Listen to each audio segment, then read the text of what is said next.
Number one అంటారు. అసలైన number one Guru Kashi university. ఆత్మకూరులో ఉన్నప్పుడు ఈ కేసులు మంచి కేసులు చేసినాను. ఇంకోటి ఏదో సెక్సువల్ జెల్సీ ఉన్నట్లుంది. అవును. ఒక ఆత్మకూరు పక్కనే ఒక అమ్మాయి 9th క్లాసు. అమ్మాయి లవర్ ఫెయిర్ ఉంది. ఆ తల్లిదండ్రులకు ఇష్టం లేదు. అమ్మాయి ఇది మంచిది కాదని వానికి చెప్పినారు, వాడిని ఇచ్చినా వాడు ఎన్ని చెప్పినా వినలేదు. వాళ్ళ అమ్మాయి ఫాదరు ఇది చూసుకొని ఎంత చెప్పినా వినలేదని చెప్పేసి పరువు పోతుంది గ్రామంలో అని చెప్పేసి చంపేసేసి. ఎవరు? తండ్రి? తండ్రి అమ్మాయిని కాదు, అమ్మాయి లవర్ని చంపేసి చంపేసినాడు. ఇంకంత వెళ్ళిపోయినాడు. వాడు అప్పుడు ఉన్నాడు, తర్వాత వెళ్ళిపోయినాడు. ఆ విలేజ్ నుంచి మా పిల్లవాడు కనపడలేదని ఈ డిసీజ్డ్ ఎవరైతే చనిపోయారో వాళ్ళ తల్లిదండ్రులు మాకు ఫిర్యాదు చేశారు. సరే 2 రోజులు మిస్సింగ్ కేసు కట్టినాం ఫస్ట్. సరే 2 రోజులు అయింది, 3 రోజులు అయింది, ఇంకేం రాలేదు మిస్ అయిన వ్యక్తి. తర్వాత కొంత డౌట్ వచ్చింది, ఈ విధంగా ఇల్లీగల్ అఫేర్ ఉన్నది, దాని మీద కొంత వివాదం కూడా జరిగింది గ్రామంలో, వాళ్ళ మీద అనుమానం ఉంది అన్నారు. ఎప్పుడైతే మాకు అనుమానం వచ్చి అతన్ని విచారించాలనుకున్నామో అతను ఆ ఊళ్ళో నుంచి వెళ్ళిపోయినాడు. సరే లేదని చెప్పేసి ఆమెను కూడా, ఆయన భార్యను కూడా తీసుకొచ్చి విచారిస్తాం, ఏం జరిగింది చెప్పమ్మా ఏమంటే అప్పుడు ఆమె రివీల్ చేసింది. సరే ఇది జరిగింది, మా భర్త ఇట్లా చేసినాడు, ఈ విధంగా చేసినాము అని చెప్తే సర్లేని కొద్ది రోజులు వాళ్ళ భర్తను కూడా పట్టుకొచ్చి విచారిస్తే, అవును సార్ ఎన్ని చెప్పినా కూడా మా పాప జోలికి రావద్దని వినలేదు, మాకు ఇట్లా అవమానం అవుతుందని చెప్పేసి చేసినాము. అంటే పాప వద్దందా? ఇది పాప వద్దని వస్తున్నాడు అబ్బాయి.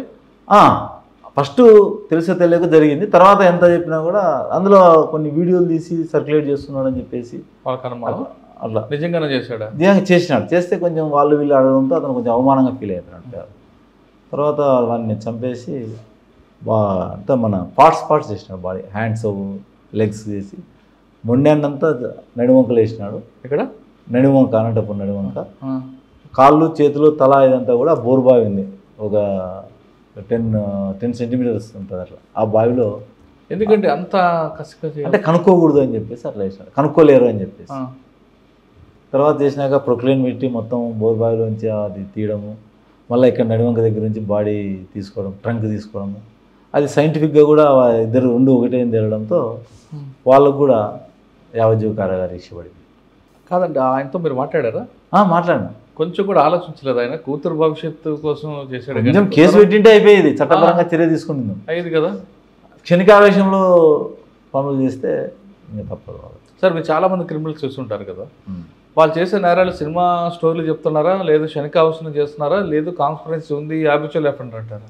అంటే 2 రకాలు ఉంటాయి. కొన్ని జరిగినవి సినిమాలు వస్తుంటాయి, సినిమాలలో చూసి కొత్త విషయాలు నేరస్తులు కూడా తెలుసుకుని ఉంటారు. ఎందుకంటే వాళ్ళు సినిమాటిక్గా ఉండాలని వాళ్ళు పెడుతుంటారు, అవి వీళ్ళు తీసుకుంటారు, ఓన్ చేసుకుంటారు. కొన్ని జరిగిన వాస్తవాలు సినిమాల్లో కూడా చూపిస్తుంటారు. అంటే అది కాకుండా క్షణికావేశంలో చేసే ఉంటాయా, లేదు ఏదైతే అయింది చట్టంలో చూసుకుందాం క్షణికావేశంలో అంటే కాన్సిక్వెన్సెస్ తెలియదు. కాన్సిక్వెన్సెస్ తర్వాత వాళ్ళు రియలైజ్ అయినా కూడా వర్క్ ఇక్కడ జరిగిపోయింది, తప్పు జరిగిపోయింది. క్షణికావేశం అంటే వాళ్ళ తర్వాత ఏం జరుగుతుందని ఊహించరు. ఇట్లా చట్టం మీద అవగాహన కూడా లేదు. తర్వాత మీరు ఇన్స్పెక్టర్గా డిఎస్పీకి ప్రమోషన్ లాగా వచ్చారు. ప్రమోషన్ కానీ ఏసీబీలో ఒక 3 years వర్క్ చేసినాను. ఏసీబీ కర్నూలు చేసినాను. తర్వాత ఆదోన్ సబ్ డివిజన్ మళ్ళీ. సార్ కర్నూలు ఏసీబీలో మీరు బాగా గుర్తుపెట్టారని చెప్పండి. కర్నూలులో చాలా ఒక ఎస్పీ గారు ఉండేవారు, ఆయన కర్ణాటక, ఆయన ఏసీబీలోనా? కాదు, కర్నూలు ఎస్పీగా కర్ణాటక చెందిన ఒక ఐపీఎస్ ఆఫీసర్ ఉండేవారు. అంటే అది మాకు ల్యాండ్ ఆర్డర్ మాకు సంబంధం లేదు, కానీ ఆయన తన అంటే పోలీసుల మీద ఎవరు కరప్షన్ వచ్చినా ఆయన ఏసీబీకి రిపోర్ట్ చేయించేవారట కదా. అట్లా అంటే అది కొంచెం ఏసీబీ అంటే కొంచెం అది ఒక మా వింగ్ సపరేట్, అది land order separate. Land order సపరేటే, కానీ ల్యాండ్ ఆర్డర్లో ఇన్స్పెక్టర్ల మీద కానీ డిఎస్పీల మీద కానీ కంప్లైంట్ వస్తే ఆయనే డైరెక్ట్గా ఏసీబీకి ఇచ్చేవారట. ఒక ఇన్స్పెక్టర్ కూడా ఆయన అరెస్ట్ చేయించారు కదా. నేనున్నప్పుడైతే లేదా? ఓకే. తర్వాత ఆదోని వచ్చినాం. ఆదోని సబ్ డివిజన్లో కూడా ఎలక్షన్స్, జనరల్ ఎలక్షన్స్ కంటే ముందు పోయినా ఎలక్షన్స్ నార్మల్గా జరిగిపోయింది. దాని తర్వాత మళ్ళీ ఇక్కడ కదిరి రావడం జరిగింది. సార్ కదిరి అనగానే హ్యూమన్ ట్రాఫికింగ్, ఇక్కడ నుంచి అమ్మాయిల్ని తీసుకెళ్ళి ఉద్యోగాల పేరు మీద అమ్మాయిడం అనేది గతంలో ఉండేది. అది ఒకప్పుడు ఎక్కువ ఉండేది, క్రమేపీ తగ్గుతున్నారు. ఒకప్పుడు భివాండి, ఢిల్లీ, పూణే ఉండేవి, ఇప్పుడు అది క్రమేపీ గల్ఫ్కి వెళ్ళిపోతుంది. ఇక్కడ దళారుల వల్లే అందరు వెళ్తున్నారు అన్నది. గతంలో కరువు ప్రాంతం ఉండేది, కానీ కరువు తగ్గింది, కానీ దళారుల మాటలు నమ్మి ఉద్యోగాల పేరు మీద వెళ్ళిపోతున్నారు అనేది ఉంది. ఇక్కడ కదిరి సబ్ డివిజన్లో అటువంటి కేసులు రిపోర్ట్ అవుతున్నాయి. ఇప్పుడు ఇటీవల కాలంలో దొరికిన కొన్ని కేసులు కనిపిస్తుంటాయి, మిస్సింగ్ కేసులు. ఆ మిస్సింగ్ కేసుల్లో మీరు ఎలాగ ఐడెంటిఫై చేస్తారు? ఒక లేటెస్ట్ కేసు ఒకటి కనిపిస్తుంది, తక్కడిపల్లి తలకల్లో ఒక అమ్మాయి అక్కడ తీసుకొస్తారు. అప్పుడు గతంలో ఉన్న మేడం కూడా కేసు పెట్టడం జరుగుతుంది. ఆ కేసు ఇంతవరకు డెవలప్మెంట్ లేనిది వాళ్ళ వాదన. అంటే మీరు అనేది గతంలో ఉండిండొచ్చు. ఇక్కడ ప్రస్తుతం అయితే ఈ విధంగా దళారులు వీళ్ళని తీసుకుపోయి అక్కడ భివాండి, ఢిల్లీ ఆ ప్రాంతంలో అనేది నేను వచ్చిన తర్వాత అంతకంటే ఒక 6 నెలల ముందు కూడా అటువంటి కేసులు అయితే ఒక్కటి కూడా ఇక్కడి నుంచి దుబాయ్కి ఏజెంట్ల ద్వారా పోయి మోసపోయినాం అనేది కానీ అటువంటి కేసులు అయితే పూర్తిగా లేవు. ఇప్పుడు ఏదైనా కూడా అవేర్నెస్ పెరిగింది. నమ్మేదానికంటే డైరెక్ట్గా పోదాము. ఎందుకంటే ఈ అవేర్నెస్తో అది ఈ దళారుల వ్యవస్థ అనేది పూర్తిగా లేదు ఇప్పుడు. అసలు ఇక్కడ నుంచి గల్ఫ్ పోయేటోళ్ళు కూడా చాలా తగ్గిపోయినారు ఇప్పుడు అసలు. కానీ ఒక దగ్గర తాండా అనుకుంటా, తాండానికి సంబంధించిన ఒక అమ్మాయిని తీసుకెళ్తారు. తర్వాత అమ్మాయి బాధపడి ఇక్కడికి వస్తుంది, పోలీస్ స్టేషన్లో కేసు పెట్టారు, కానీ ఇంతవరకు అరెస్ట్ లేదు అన్నది గల్ఫ్ దళారీలో. నేను వచ్చిన తర్వాత అయితే లేదు. అంతకంటే ముందు కూడా నాకు తెలిసి వాళ్ళు ఉంటే ఇప్పుడైనా వచ్చేవాళ్ళే ఉండిండొచ్చు, ప్రీవియస్గా ఉండిండొచ్చు. కానీ ప్రస్తుతం అయితే ఈ అమ్మాయిలను ఇట్లా ట్రాన్స్పోర్టేషన్ చేస్తున్నారు, హ్యూమన్ ట్రాఫికింగ్ జరుగుతూ ఉంది అనేది ఎప్పుడు కూడా పేపర్లో కూడా వచ్చిన దాఖలాలు అయితే లేవు. పూర్తిగా కూడా అవేర్నెస్ పెరిగిందని నేను భావిస్తున్నాను. ఇప్పటికైతే దళారు వ్యవస్థ లేదంటారు ఇక్కడ. దళారు వ్యవస్థ 100% ఈ గల్ఫ్కి అనేది అసలు అటువంటి ఎప్పుడు కూడా మాట వరుసలు కూడా అంటే ఎవరైనా జనరల్ డిస్కషన్స్లో కూడా పలానోడు ఇట్లా చేసినాడు, అమ్మాయిని తీసుకుపోయి అక్కడ ఈ విధంగా చేసినాడు అనేది ఎక్కడ కూడా number of awareness programmes, number of meetings, మేము ఇంటరాక్షన్ జరుగుతుంటాయి కదా. అదే ఆఫ్ ద రికార్డ్ అయినా కూడా ఆన్ రికార్డ్ పేపర్ మీద రాకుండా అట్లా సంఘటనలు మా దగ్గరకు కానీ ఒకవేళ ఏదైనా మా ఆఫీసుల దృష్టికి వచ్చినా మాకు చెప్పేవాళ్ళే. మాకు ఇక్కడ నుంచి బ్రోకర్లు అయితే లేరు ఇప్పుడు లేరు, 100% షూర్. కదిరి సబ్ డివిజన్లో ఒక బ్రోకర్ కూడా లేరు. బ్రోకర్ ఇట్లా అమ్మాయిలను అక్కడ సప్లై చేస్తాడు, భివాండికి తీసుకుపోతాడు, దుబాయ్కి తీసుకుపోతాడు అనే వాళ్ళు అయితే ఎవరు లేరు. అంటే గల్ఫ్ తీసుకెళ్ళి ఉద్యోగాలు తీసుకెళ్తున్నారు. అసలు వ్యవస్థ గతంలో ఉండిందేమో కానీ ప్రస్తుతం అయితే ఆ విధంగా ఎవరు కూడా తారసపడలేరు, లేరని కూడా నేను చెప్పగలను. అంటే వీసా సప్లై చేయబడిన బోర్డులు పెట్టి ఇటువంటి చేస్తున్నారు వాళ్ళు. అసలు వీసాలు అనేది కూడా ఎక్కడ మీరు చూడండి, ఇప్పుడు అట్లా వీసా సప్లై చేయబడిన అనేది కూడా మీకు ఎక్కడ కనిపించవచ్చు. అంటే దీని ఈ మార్పు రావడానికి కారణం అవేర్నెస్ వాళ్ళల్లో ఎడ్యుకేట్. ఇప్పుడు ఆ జనరేషన్ చెప్పినా కదా, ఒక జనరేషన్కి మధ్య జనరేషన్ చాలా గ్యాప్ ఉంది. ఆ గ్యాప్లో ఏమైంది, ఒక ఇంతకుముందు మోసపోయిన వాళ్ళు వాళ్ళ పిల్లలు బాగా చదువుకుంటారు, వాళ్ళ అవసరం లేదు. ఇంకా వాళ్ళకే తెలుసు ఎట్లా పోవాలి, గల్ఫ్ పోవాలంటే ఎట్లా పోవాలి, ఢిల్లీ పోవాలంటే ఎట్లా పోవాలి, భివాండి పోవాలంటే ఎట్లా పోవాలి, అంతా వీళ్ళకి అవగాహన ఉంది. వాళ్ళ అవసరం లేదు, ఇంకా ఏజెంట్ అవసరం లేని పరిస్థితి, అవగాహన, ఎడ్యుకేషన్ వచ్చేసింది ఈ పిల్లలు. ఓకే, ఒకవేళ వెళ్ళాలనుకున్న వాళ్ళు ఏం చేయాలంటారు? కదిరి సబ్ డివిజన్ నుంచి ఒక అమ్మాయి గల్ఫ్లోకి వెళ్ళి ఉద్యోగం చేయాలనుకుంటే ప్రాపర్గా ఎలా వెళ్ళాలంటారు? ప్రాపర్గా దానికి అక్కడ ఎవరు ఏ కంపెనీ తరఫున వాళ్ళు ఆఫర్ చేస్తున్నారు, దాని టర్మ్స్ అండ్ కండిషన్స్ ఏంది, వీసా ఎట్లా వాళ్ళు ఇస్తున్నారు, ఇవన్నీ కండిషన్స్ దాన్ని బట్టే పోవాలి. కానీ మిగతా ఇదైతే ఏమి అంటే ఒకవేళ వాళ్ళు సలహా కోసం పోలీసు సంప్రదిస్తే మీరేమైనా? మా యొక్క ఏజెంట్స్ ఉన్నాయి, మేము కూడా మాకు తెలిసినంత వరకు మేము చేస్తాం. లేకపోతే పుట్టపర్తిలో ఆల్రెడీ ఉంది ఈ విధంగా ఎట్లా పోవాలా ఏమైనా సలహా ఇచ్చే వాళ్ళు ఉన్నారు, వీసా ఎట్లా తెచ్చుకోవాలి, ఎట్లా చేయాలి. స్కిల్తో వెళ్తే బెటరా లేదా దళారు మాట నమ్మి వెళ్తే బెటరా? Skill is very important. దళారులు అంటే వాళ్ళు ఏమంటారు, డ్రైవర్ అంటారు, అక్కడ పోతే డ్రైవింగ్ పని ఉండదు. టెక్నీషియన్ అంటారు, అక్కడ పోతే టెక్నీషియన్ వర్క్ ఉండదు, అదర్ వర్క్ చేపిస్తుంటారు. 1-to-1 వాళ్ళే డైరెక్ట్గా మాట్లాడుకొని వెళ్తే చాలా మంచిది. ఎందుకంటే వాళ్ళు ఏదైనా ఉంటే ఇతను కాంటాక్ట్ అవుతారు, వీళ్ళు ఏదైనా ఉంటే చెప్తారు, ఇష్టమైతే పోవచ్చు, లేకపోతే లేదు.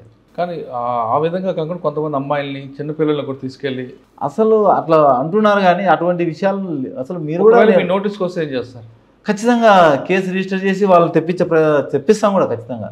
మనం ప్రభుత్వం కూడా చాలా చొరవ తీసుకొని ఈవెన్ అటువంటి వాళ్ళు కాకపోయినా ఏదైనా లేబర్ ప్రాబ్లం వచ్చి నేను పని చేయలేనని యూట్యూబ్లో కానీ అప్లోడ్ చేసినా కూడా స్పందించి ఇక్కడ తెచ్చే ఏర్పాట్లు అయితే చేస్తున్నాం. కానీ ఒక వ్యవస్థ అంటే ఒక సర్కిల్ మాత్రమే ఆ పని చేస్తుంది, కొంత పొలిటీషియన్ సపోర్ట్తో అంటున్నారు. వాస్తవం అసలు అది పూర్తి అవాస్తవం. అసలు అటువంటి సిస్టమే లేదు అసలు. బయట అట్లా అనుకుంటున్నారు కానీ అటువంటి సిస్టమే లేదు అసలు. సార్ అది కేసు పక్కన పెడదాం. కదిరిలో మీకు ఇంకా ఛాలెంజ్ ఏమొచ్చింది?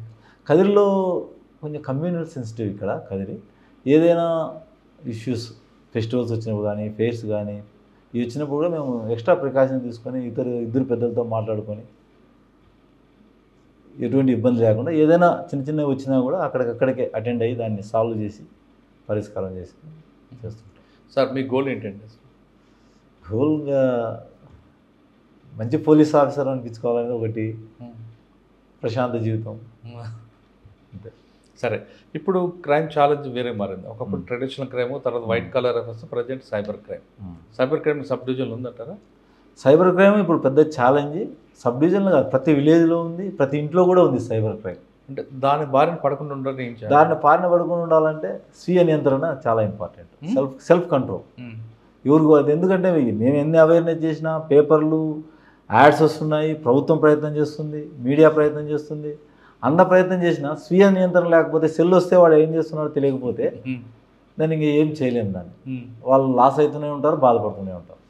ఇప్పుడు ఏదైనా ఒక అన్నోన్ లింక్ కానీ అన్నోన్ ఫోన్ నెంబర్ వచ్చిందంటే వాళ్ళు దాన్ని రియాక్ట్ కావాల్సిన అవసరం లేదు. అది రిపీటెడ్గా చెప్తుంటాం. యాడ్స్ కూడా చాలా రిజర్వ్ బ్యాంక్ వాళ్ళు అన్ని యాడ్స్ పెద్ద పెద్ద హీరోలతో కూడా ఇప్పిస్తున్నారు. కానీ కోట్లు డబ్బులు అయితే పోగొట్టుకుంటూనే ఉన్నారు. ఇక్కడ ఏమో ట్రెండింగ్ ఏమి నడుస్తుందంటే కదిర్లో సైబర్ క్రైమ్. సైబర్ క్రైమ్ అంటే లాటరీ ఫ్రాడా, లేదా ఇన్వెస్ట్మెంట్ ఫ్రాడా, లేదా డిజిటల్ అరెస్ట్. ఈ డిపార్ట్మెంట్లోకి వచ్చే వాళ్ళకి మీరు ఇచ్చే మెసేజ్ ఏంటి? ఒకటి, ఒక ఆఫీసర్కి ఛాలెంజ్ వచ్చిన కేసుల్లో కన్విక్షన్ రావాలంటే officer investigation chain of investigation ఎలా చేయాలి? మెయిన్ కన్విక్షన్ రావాలంటే సాక్ష్య సేకరణే చాలా ఇంపార్టెంట్. ఏ కేసు నమోదైన తర్వాత సాక్ష్య సేకరణ. సాక్ష్య సేకరణలో కొంత మనం నిశ్చితంగా పరిశీలించేసి ఎక్కడెక్కడ సాక్ష్యాలు లేవు, కొంతమంది కొంతవరకు చెప్తారు ఒక నేరం గురించి, కొంతమంది కొంతవరకు చెప్తారు, ఇవన్నీ కలిపితేనే పూర్తి అవుతుంది. నేను ఇప్పుడు ఇది ఎంత కేసు ఒక కేసు, ప్రతి ఒక్క కన్విక్షన్ వచ్చిన కేసు కూడా సూపర్ హిట్ సినిమా మాది. సూపర్ హిట్ అయిన సినిమా లెక్క. అన్ని సినిమాలు సూపర్ హిట్ కావు, కన్విక్షన్ వస్తే సూపర్ హిట్ అంతే.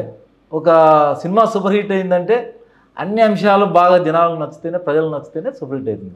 ఇక్కడ కూడా అంతే. ఒక కేసు కన్విక్షన్ కావాలంటే అన్ని అంశాలు పూర్తి అయితే, కోర్టు నమ్మితేనే, నేరం జరిగిందని కోర్టు నమ్మితేనే శిక్ష వస్తుంది.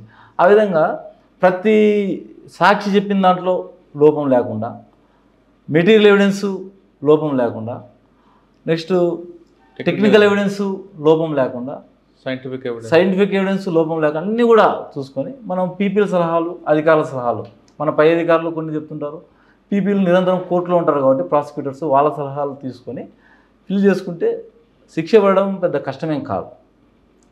ఇది మనం ఇంకొకటి, సాక్షులు కూడా చెప్పేదాన్ని బట్టి మనం ఎంత బాగా తయారు చేసినా కూడా కోర్టులో మళ్ళీ మనం రాసిన విషయం కోర్టులో సాక్షి చెప్పినప్పుడే మనం రాసిన దానికి విలువ.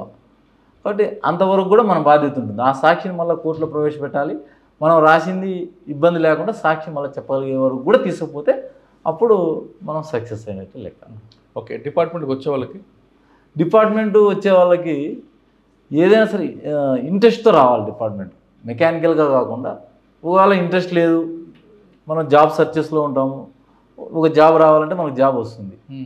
అప్పుడు వచ్చిన తర్వాత అయినా ఇంట్రెస్ట్, పేషెన్స్తో వర్క్ బాగా నేర్చుకోవాలి, కష్టపడాలి, హార్డ్ వర్క్ చేయాలి, పేషెన్స్ ఉండాలి, ఇంట్రెస్ట్ ఉండాలి. ఈ 3 అంశాలు ఉంటే సక్సెస్ఫుల్ ఆఫీసర్ అయితే.